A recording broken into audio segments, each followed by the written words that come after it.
Mystical experience and enlightenment. What is the difference? Hello, this is Chris speaking. Wake up with a video about mystical experiences and enlightenment. Is this the same? Is there a difference? How do they play into each other? First of all, mystical experience is what you've heard and read about, the wonderful thing that can happen, the thing that is a million times better than the next best experience you've ever had. And it can happen at the same time as awakening or love phase or enlightenment or any further stages, but it doesn't have to.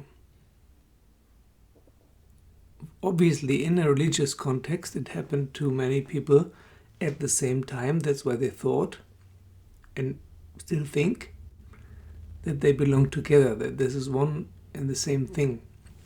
But there are two.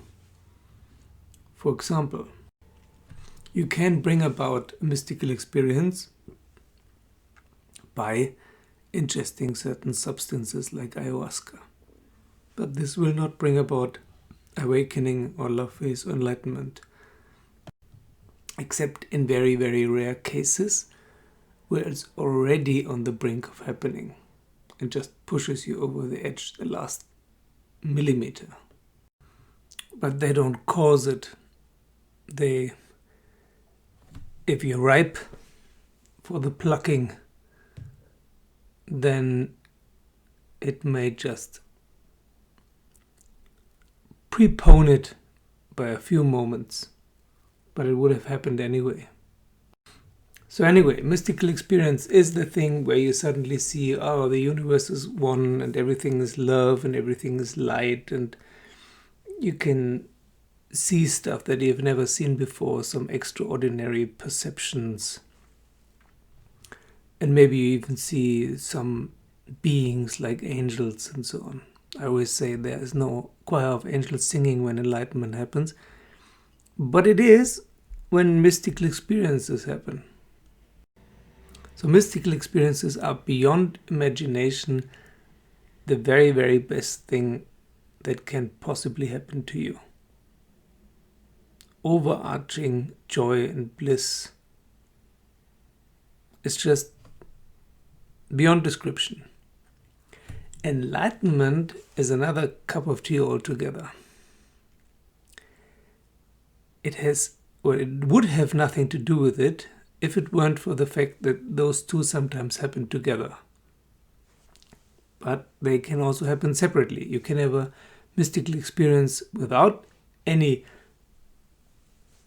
raising of consciousness,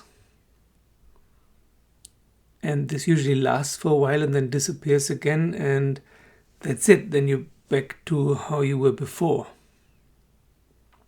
While if and when enlightenment happens to you, you're not the same as before anymore, and usually lasts longer.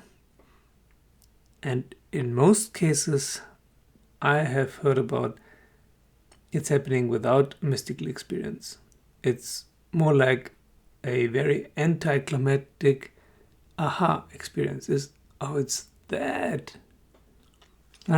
It's a bit like coming home after a long day of work. Enlightenment is when the drama stops. Enlightenment is when inner peace sets in. And thus it's a new beginning. It's not the end. It feels like it's the end. So many people who have experienced it says the search is over. Yeah, the search is over. There's nothing anymore that searches. And the whole thing, the quest, the striving for enlightenment becomes irrelevant and silly.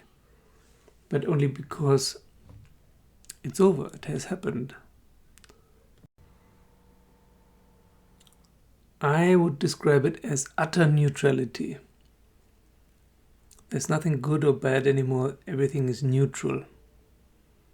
It's like the neutral gear in your car if you drive stick. And from this neutral position, you can shift into any other gear that is necessary for this moment. But there's nothing wondrous or miraculous or super exalted about it, unless you count simplicity as something very special.